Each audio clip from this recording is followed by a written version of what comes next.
If you don't own a home yet, listen up, because you've really got to hear this. I have people telling me all day, every day, that it's impossible to buy a home at the moment. I'm just not going to be able to get in the market.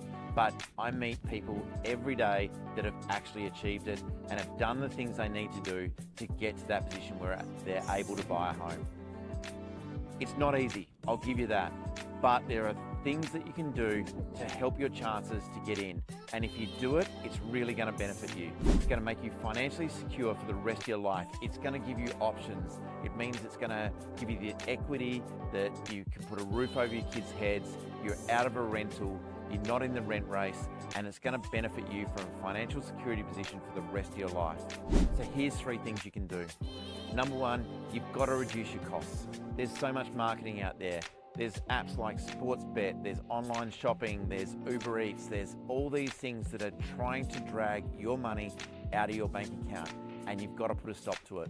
The more money you can keep and put aside and save, the better off you'll be, and the better the bank will look at you if you're trying to buy a home.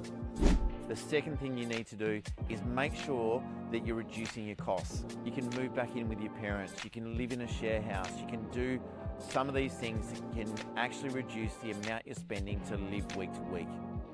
The third thing that I recommend is trying to increase your income. It is a lot easier than it was 25 or 30 years ago to get a second job.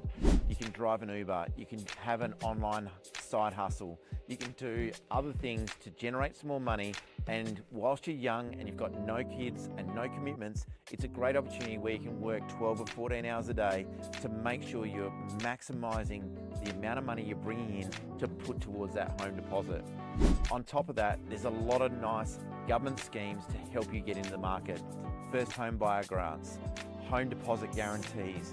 There's all these things that you can talk to your broker about that can help you get the money together and use less of a deposit to get into the market. You're going to be in a way better position than your peers, which means you're going to be financially stable for the rest of your life, which means you're going to have options that a lot of your peers won't have in the future. It's well worth it, and would love to help you with the advice on how to get there.